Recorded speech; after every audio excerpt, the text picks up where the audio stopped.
오늘 본문 말씀 마태복음 10장 24절로 33절 말씀입니다. 마태복음 10장 24절로 33절 말씀, 하나님의 말씀입니다. 제가 봉독하겠습니다. 제자가 그 선생보다 또는 종이 그 상전보다 높지 못하나니 제자가 그 선생 같고 종이 그 상전 같으면 조카도다. 집주인을 바알세불이라 하였거든 하물며 그 집 사람들이랴.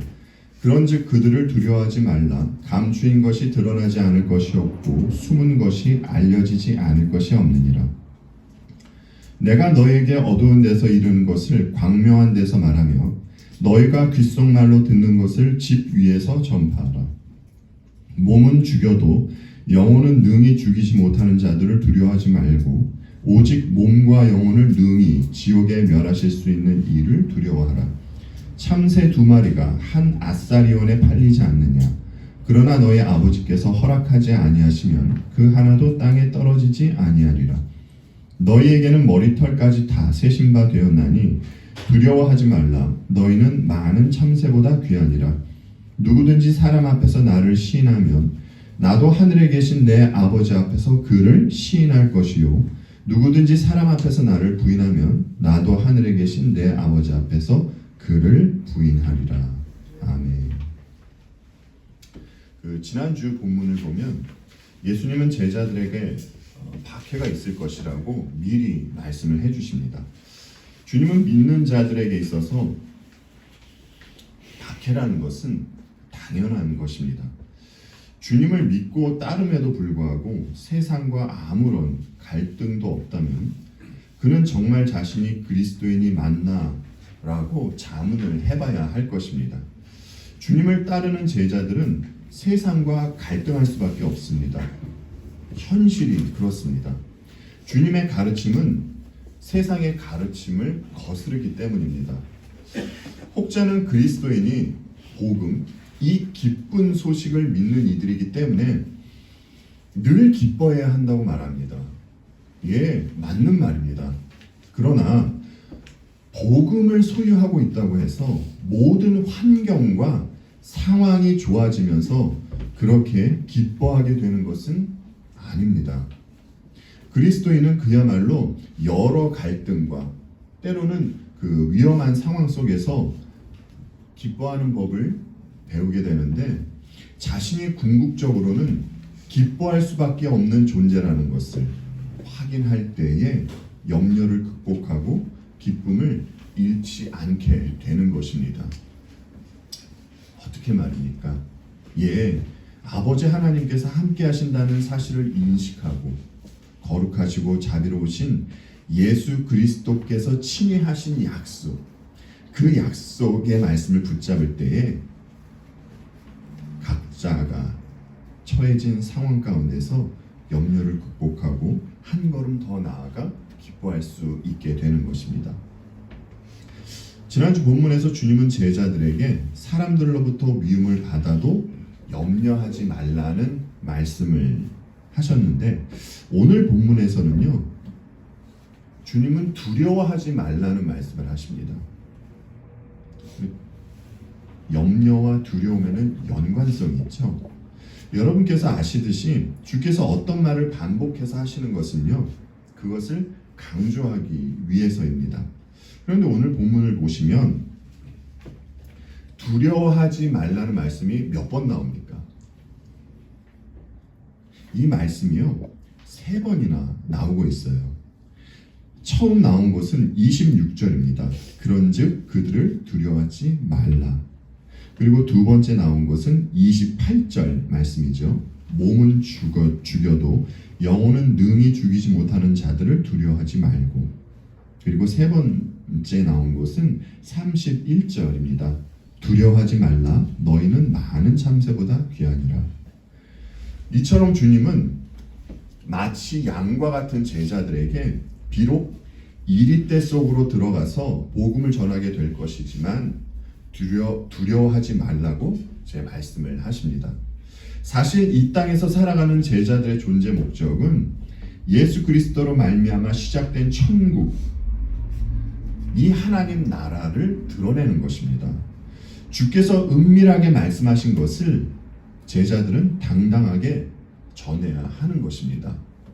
그런데 이 세상의 통치자와 그에 속해 있는 자들은 천국을 반가워하지 않습니다. 대적하죠. 그래서 세상이 주님께 그랬듯이 천국 복음을 전하는 이들에게 이제 핍박이 가해지는 것인데요. 이 핍박이 가해오면 대다수는 두려움을 느끼게 되는 것입니다. 그러니까 여기에는요, 이런 표현을 써서 죄송한데, 평신도뿐만이 아니라 교계의 지도자들도 포함이 됩니다. 과거 일제시대에 우리나라는 일본에게 강요받은 것이 있죠. 신사참배를 강요받았습니다. 신사는 일본의 토속 신앙의 근거에서 만든 종교입니다. 일본은 조선 곳곳에 이 신사를 세우고요, 우리나라 사람들에게 신사를 참배하도록 강요한 것이에요. 신사 참배가 처음 강요된 시기와 장소는요, 1935년이고요, 평양이었습니다. 그해 11월 14일 평안남도 지사는요, 공립학교와 사립학교의 그 교장들을 불러서 교장회의를 소집합니다. 그리고 각 학교의 교장들에게 신사 참배할 것을 그들에게 요구해요. 그러나 이때 숭실중학교, 숭의여중을 비롯한 여러 교장들은요, 신사 참배를 하지 않겠다고 거절을 합니다. 여러분, 신사 참배를 거부한 이 교장들이 어떤 일을 당했을 것 같으십니까? 이들은요, 교장직을 박탈당하고요, 조선에서 추방당하는 그런 일을 겪게 됩니다. 그러니까 험난한 삶을 살 수밖에 없는 그런 길로 이제 내몰리게 된 것이에요. 사실 처음에는 이분들뿐만 아니라 당시 한국 교회는요, 신사 참배에 강하게 저항을 했습니다. 하지만 우리가 알고 있듯이 그 일본 사람들의 탄압과 회유에 이기지 못하고 많은 교계 지도자들이 마지막에 이제 배교의 길을 가게 됩니다. 하지만 이런 상황 속에서도 끝까지 이제 신사 참배를 반대하고 저항했던 사람들이 있습니다. 이제 그 중에 대표적인 분이 여러분들이 잘 알고 계시는 이제 주기철 목사님이시죠. 당시에는 이렇게 신사 참배 강요에 무릎 꿇지 않았던 분도 있었지만, 그럼에도 불구하고 한국 교회는 신사 참배라는 우상 숭배 앞에 이제 무릎을 꿇고 맙니다. 로마 가톨릭과 감리교가 굴복하고 말았고요, 교세가 약했던 성결교는 해산되었습니다. 그러면 여러분, 장로교는 어땠을 것 같습니까? 장로교는 좀 나았을까요? 당시에 한국 장로교에서는요, 이런 성명을 발표합니다. 신사는 종교가 아니요 기독교 교리에 위반하지 않는 본의를 이해하고 신사 참배가 애국적 국가 의식임을 자각하며 이에 신사 참배를 솔선여행하고 추희 국민 정신 총동원에 참가하여 비상시국하에서 총후 황국 신민으로 적성을 다하기로 함. 조선 예수교 장로교회 총회장 누구누구누구가 이렇게 성명을 발표한 것입니다. 장로교 이 총회가 신사 참배에 대해서 가결한 이유는요, 이것은 종교 행위가 아니라 국민 의례에 지나지 않는다는 이런 말도 안 되는 논리였습니다. 사람들을 기만한 것이죠. 당시에 한국교회에 왜 이런 일이 벌어지게 된 것입니까, 여러분? 도대체 교계 지도자들에게 어떤 마음이 있었길래 신사 참배 앞에서 무릎을 꿇은 것입니까? 그들 마음에는요, 두려움이 있었기 때문입니다. 그들은 그들 나름대로 복음을 전하고 있었을 것입니다. 그러나 그들은 오늘 본문은 보지 못한 듯해요. 그렇다고 오늘을 살아가는 우리가 신사참배한 그들 모두를 손가락질하면서 뭐라 할 수는 없을 것입니다. 그들은 하나님을 두려워했을 것이에요. 그들이 왜 하나님을 두려워하지 않았겠습니까? 하지만 그럼에도 불구하고 명백한 사실은요, 그들이 하나님을 두려워하긴 하되 하나님보다 더 두려워하는 무언가가 있었다는 것이에요. 그렇다면 무엇이 그들을 그토록 두렵게 한 것입니까? 결국 따지고 보면요, 그들을 두렵게 만든 궁극적인 원인은 사망이 낳은 증상들입니다. 성경이 말하듯이 모든 사람은 사망의 종노릇하면서 살아갑니다. 사망이 인간에게 막대한 영향력을 미치고 있다는 것이에요. 그러면 무엇 때문에 사망이 인간에게 영향을 행사하는 것입니까? 사망은 심판으로 이어지기 때문입니다. 사람들은요, 하나님을 믿지 않더라도요, 사후에는 심판이 있다라는 것을 어렴풋이 느끼고 있습니다. 그래서 사람들이 사망을 그토록 두려워하는 것이에요. 그렇다면 믿는 우리의 관점으로는요, 예수 그리스도를 믿으면 되잖아요. 그러면 심판의 문제가 해결되는 것을 압니다. 그런데 사람들은 예수님을 믿으려고 하지 않습니다. 그리고 죽음의 영향력 아래에서 그렇게 사망의 종노릇하면서 살아가는 것입니다. 그러면 예수님의 제자들은 사망을 두려워하지 않을까요? 여러분, 주님이요, 왜 오늘 본문 28절 말씀을 하셨겠습니까? 제자들에게. 28절 말씀만 다시 한번 볼까요? 오늘 저희들이 암송했던 암송 구절이죠. 몸은 죽여도 영혼은 능히 죽이지 못하는 자들을 두려워하지 말고 오직 몸과 영혼을 능히 지옥에 멸하실 수 있는 두려워하라. 왜냐하면 주님은 제자들이 이제 복음을 전하다가 그들이 두려워할 수도 있는 그런 상황에 놓일 것을 아셨기 때문이에요. 그리고 주께서 하신 말씀을 보면요, 시사하고 있는 것이 있습니다. 몸은 죽여도 영혼은 능히 죽이지 못하는 자들을 두려워하지 말라. 이렇게 하신 말씀은요, 제자들이 순교를 당할 수도 있다는 의미가 담겨져 있는 것이에요. 복음을 전하다가 두려운 상황을 만나고 순교도 할 수 있다라는 것입니다. 그래서 실제로 당시 예수님의 그 12 제자들 중에 10명의 제자가 순교한 것을 우리가 알고 있지 않습니까? 여러분, 에스더가 그랬죠. 죽으면 죽으리다. 그리고 예수님은 이런 말씀을 하셨습니다. 마음은 원하지만 육신이 약하구나. 신자와 불신자의 가장 큰 차이점은 이것입니다, 여러분. 불신자에게는요, 예수 그리스도를 위하여 죽고자 하는 마음이 없어요. 아예 없어요, 이런 마음이. 다르게 표현하자면 불신자는 주님 때문에 세상에서 불이익 당하는 것을 원치 않습니다. 생각조차 하지 않는 것이죠.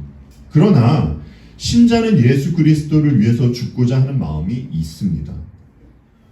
하지만 아무리 그리스도인이라 할지라도 당장은요, 입술의 고백과 마음의 원대로 그렇게 행동하지 못합니다. 여러분들은 그렇게 행동을 합니까? 여러분, 우리가 알고 있잖아요. 예수님께서 십자가를 지실 때 제자들이 어떻게 했습니까? 그들은 한 사람도 예외 없이 전부 다 도망하고 말았습니다. 이런 그들이 나중에 어떻게 합니까, 여러분? 주님을 위해서 순교하잖아요. 이런 제자들과 같이 다른 그리스도인들도 마음이 원하는 것과 육신의 약함으로 생기는 갭이 있습니다. 그러나 그들은 자신의 삶 속에서 마음이 원하는 것과 육신의 연약함으로 생겨진 이 갭을 줄여나가는 삶을 살게 되는 것입니다. 어떻게 말입니까? 지난주에 말씀드렸죠. 그리스도인은요, 매일 주님의 십자가 앞으로 인도받으면서 그 자리에서 은혜를 깨닫고 점점 자신을 부인하는 자리로 가기 때문입니다. 그러니까 여러분, 자신이 부인되는 만큼 그 두려움은요 감소되는 것입니다. 그래서 정말 예수 그리스도를 위하여 순교하는 분들이 있고 주님으로 말미암아 손해보는 일이 생기더라도 그 길로 가는 분들이 있는 것인데요. 그런데 그 자리로 그 길로 인도하시는 분이 누구라는 것입니까, 여러분? 하나님이시라는 것이에요. 오늘 본문 29절 말씀만 다시 한번 볼게요. 참새 2마리가 한 아사리온에 팔리지 않느냐? 그러나 너희 아버지께서 허락하지 아니하시면 그 하나도 땅에 떨어지지 아니하리라. 그리스도에게 일어나는 일은 하나님의 허락하심 하에 일어나는 일입니다. 어디까지 말입니까? 모든 일이 그렇습니다. 우리가 느끼기에 좋은 일, 우리가 느끼기에 슬픈 일, 예외 없이요 모든 일입니다. 우리가 부르는 찬송 중에 공중나는 새를 보라는 찬송이 있죠. 이 찬송의 1절 가사가 이렇게 끝이 납니다. 세상 주관하는 주님, 새를 먹여주시니 너희 먹을 것을 위해 근심할 것 무엇냐. 이 찬송의 가사는요 계획 없이 되는 대로 살라는 그런 의미로 붙여진 가사가 아닙니다. 그리스도인은 하나님의 관심과 보호를 받으며 사는 존재라는 것이에요. 이들이 하나님의 섭리를 따라 살게 된다는 것입니다. 그런데 이렇게 하나님의 사랑과 관심을 받는 존재를 하나님은요 왜 그들이 두려워할 수도 있는 그런 자리로 밀어 넣으시는 것입니까? 다른 말로 해서요 예수 그리스도 안에서 재창조하신 존재들을 왜 그런 식으로 표현이 너무 좀 죄송합니다. 왜 그렇게 섭리에 가는 것입니까? 하이델베르그 요리문답 27문답하고요 28문답을 이어서 함께 볼게요.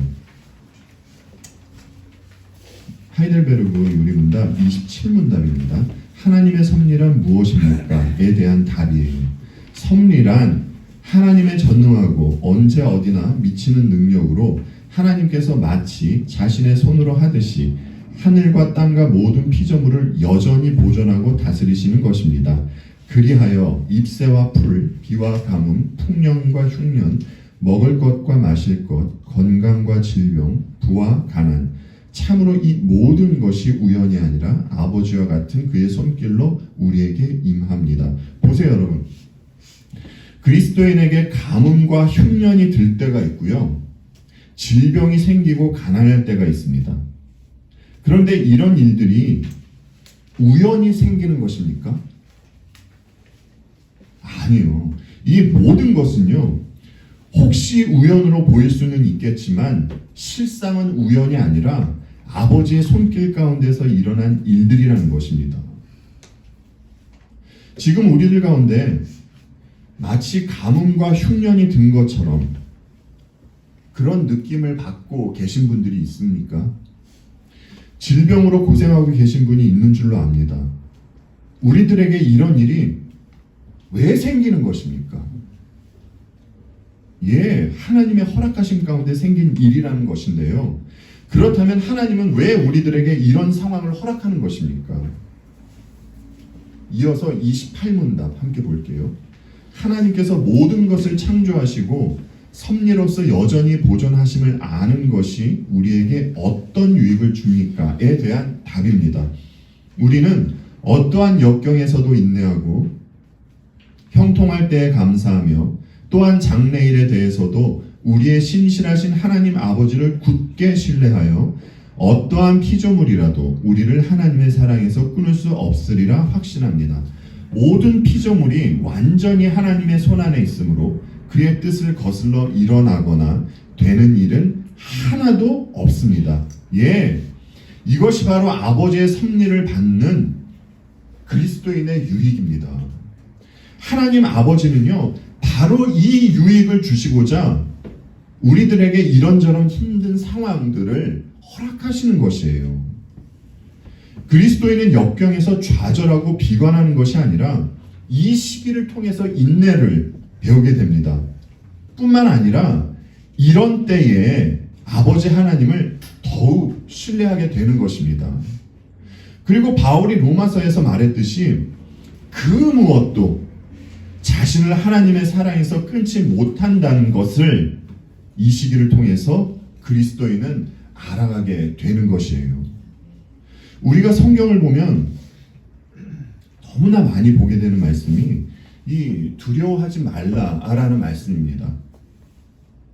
이 말씀이 몇 번이나 나올까 제가 이렇게 좀 찾아보다가 이제 그만두었는데 이 말씀이 너무 많아서 정말 셀 수가 없을 정도입니다. 여러분, 성경에는 이 말씀이 왜 그토록 많이 나오고 있는 것입니까? 예, 사람은요 두려워하면서 살아갈 수밖에 없기 때문이에요. 참 이상한 것은요, 사람들이 두려움을 느낄 때 이상한 모습을 보인다는 것이에요. 여러분, 사람들이 과하게 소리를 지르거나 과하게 화를 낼 때 그때가 언제인 줄 아십니까? 예, 그 사람이 굉장히 큰 두려움을 느끼고 있을 때입니다. 여러분, 아브라함은요 하나님으로부터 약속을 받았던 자입니다. 이런 아브라함이 하나님으로부터 약속을 받았음에도 불구하고 자기가 죽을까봐 어떤 일을 저지릅니까? 너무나 창피한 일을 저지르잖아요. 이방 나라 왕 앞에서 자기 아내를 누이라고 속이는 일을 하잖아요. 다윗은 어떻습니까? 자신의 목숨을 부지하기 위해서 적국, 그 이방 나라에서 어떤 행태를 보입니까? 예, 수염에 침을 흘리고 미친 척을 하지 않습니까? 한번 생각해 보세요. 여러분, 자기가 그러니까 나 살려고 자기 아내를 팔고요, 적국에 가서 자기가 그토록 싸우던 그 적국에 가서 미친 척하는 것, 여러분 이것이 정상입니까? 예, 이건 누가 봐도 비정상입니다. 그런데 아브라함이나 다윗이요 왜 이런 행태를 보였던 것입니까? 그들은 자기 죽을까봐 두려웠던 것이에요. 오늘 본문으로 비추어 보자면 아브라함이나 다윗은 하나님보다 몸만 죽일 수 있는 사람을 더 두려워했기 때문입니다. 이렇게 당시에 아브라함이나 다윗이 느꼈던 두려움은요 세상으로부터 오는 두려움입니다. 세상의 위협 앞에서 느끼는 그런 두려움인 것이죠. 이런 두려움은요 우리는 그들을 교훈 삼아서 우리가 하지 말아야 할 두려움입니다. 그런데 우리가 마땅히 가져야 할 두려움도 있습니다. 시편 103편 13절에 이런 말씀이 있습니다. 부모가 자식을 가엾게 여기듯이 주님께서는 주님을 두려워하는 사람을 가엾게 여기신다 라는 말씀이에요. 우리는 하나님께 갖는 두려움을 하나님을 경외한다 라고 말하잖아요. 물론 이 경외라는 말에는 두려움만 있는 것도 아니고 두려움과 사랑이 함께하는 말입니다. 이 두려움은 세상으로부터 오는 두려움과 본질적으로 다른 두려움이에요.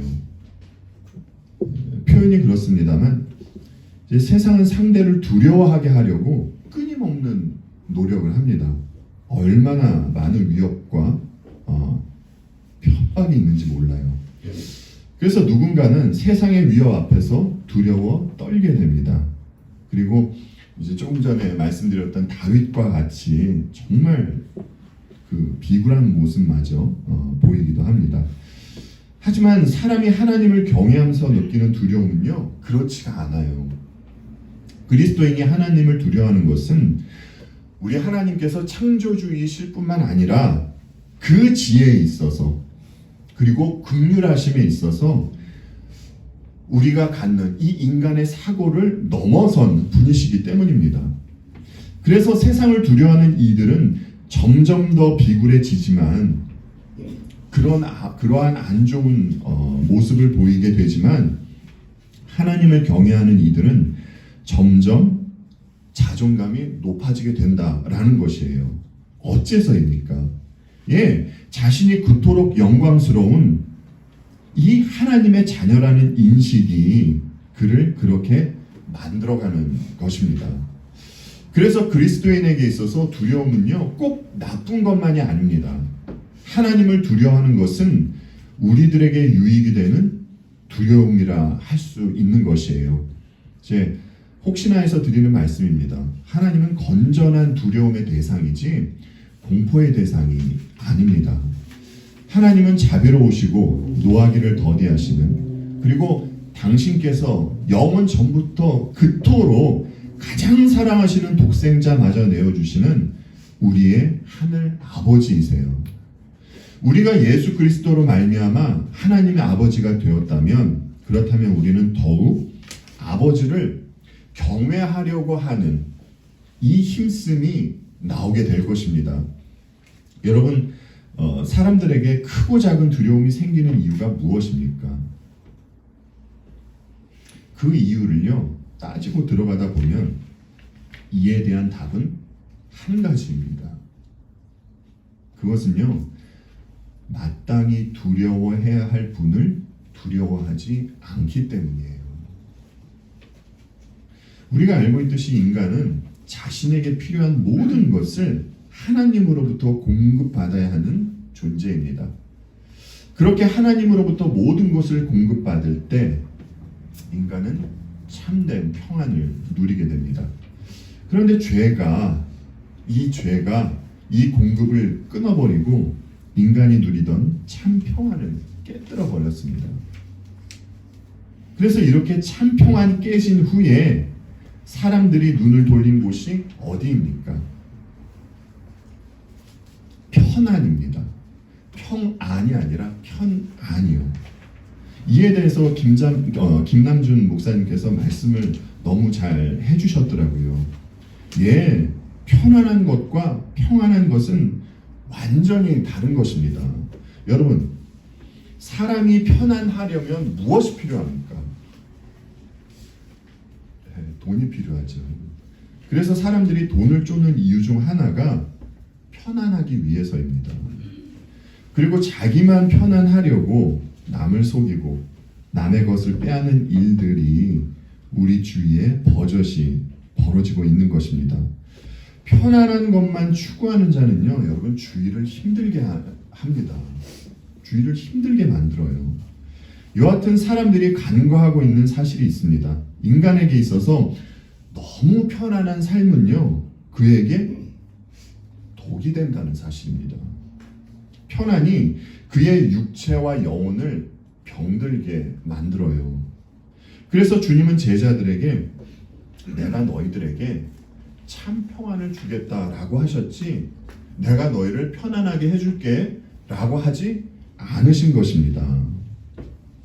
여러분, 그리스도인은 영적인 광야의 삶을 사는 이들이라면서요. 이 땅에서 나그네의 삶을 사는 이들이 그리스도인이라면서요. 여러분에게 조금은 이제 섭섭하게 들리실 수 있으나 근본적으로 그리스도인과 편안은요, 사실 잘 어울리지 않는 것입니다.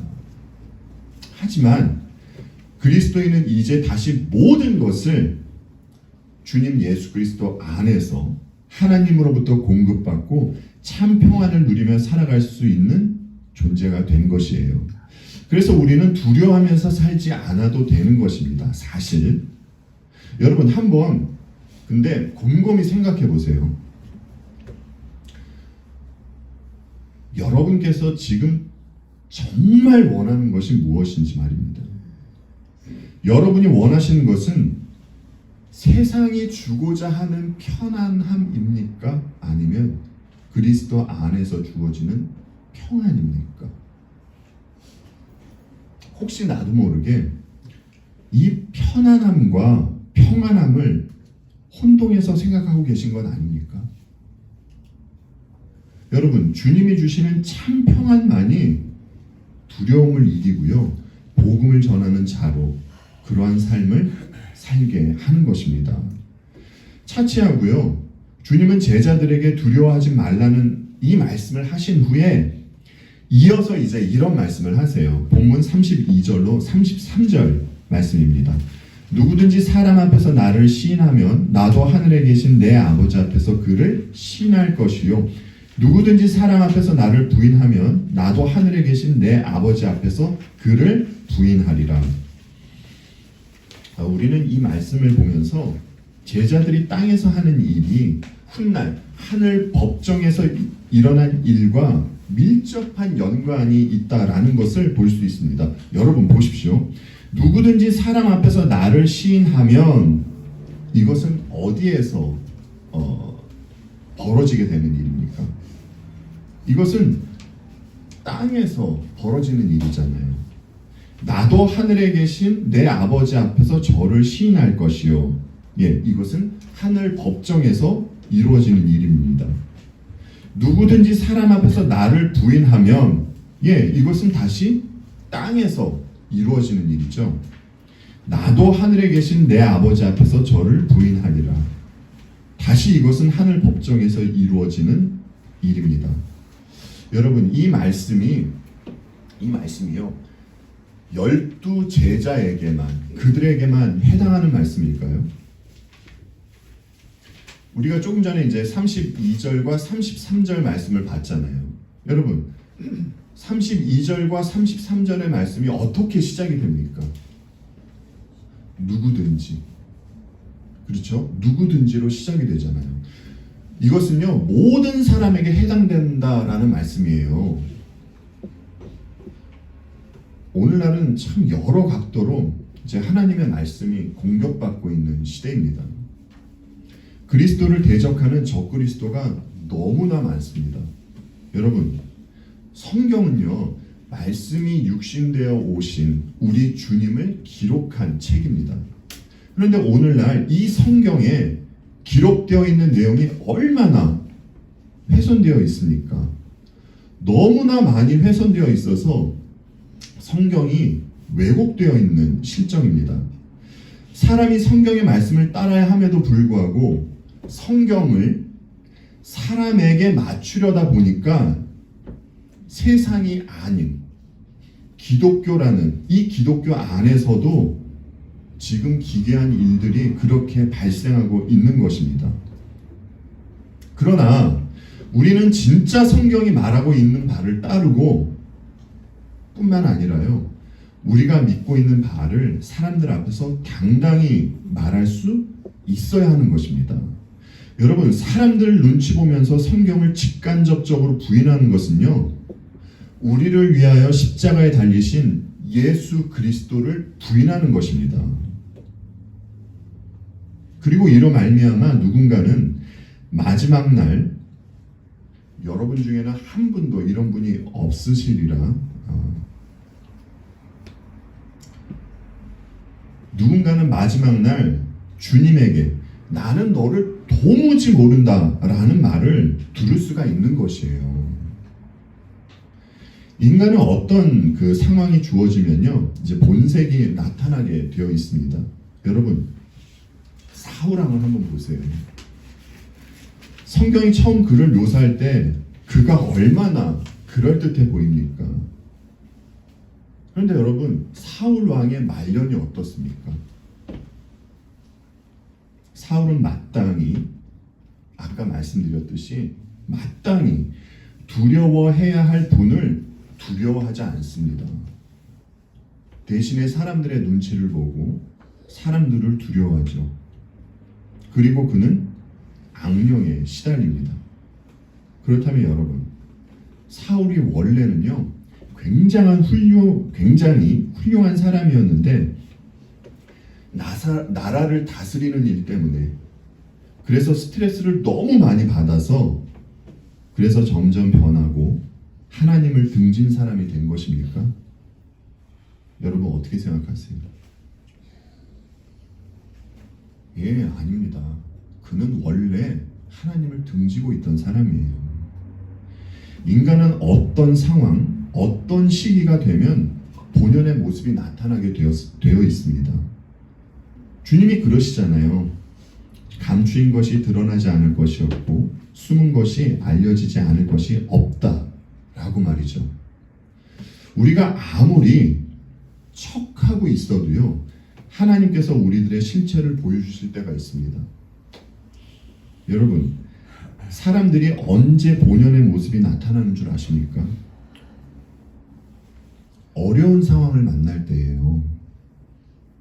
아까 신사참배에 대해서 말씀을 드렸잖아요. 이 일로 인해서 순교자와 배교자의 실체가 드러나는 것입니다. 다른 말로 하면요, 사람이 어려운 상황을 만났을 때 하나님을 두려워하는 이와 세상을 두려워하는 이가 갈리게 된다라는 것이에요. 여러분, 우리가 그리스도인이, 예수 그리스도를 진실되게 믿는 그리스도인이 맞다라고 한다면 우리는 두려움과 싸워야 합니다. 두려워하지 않아야 돼요. 왜 그렇습니까? 주께서 말씀하셨듯이 그리스도인은 아버지로부터 사랑받는, 그리고 보호를 받는 관심의 대상이기 때문입니다. 그리고 우리에게는 부활과 영생이 있기 때문이에요. 그러나 우리가 절대 잊지 말아야 할 사실은요, 훗날 예수 그리스도와 같은 몸을 입고 부활하기 위해서는 지금 우리에게 주어진 이 삶에서 십자가를 지고 죽는 일이 반드시 있어야 한다라는 것입니다. 그런데 여러분, 이 일은요, 두려운 일이 아니에요. 영광스러운 그 날을 준비하기 위한 준비 과정입니다.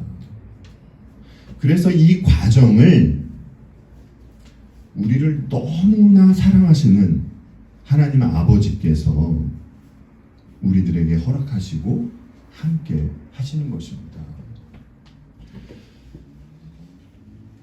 그리고 지금 우리 이제 옆에 계신 분들은 이 과정 가운데 만난 우리의 형제, 자매인 것이고요.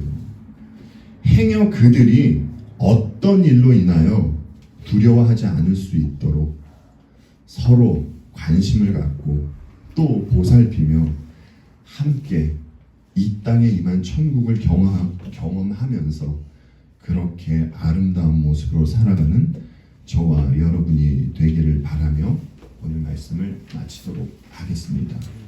기도하겠습니다.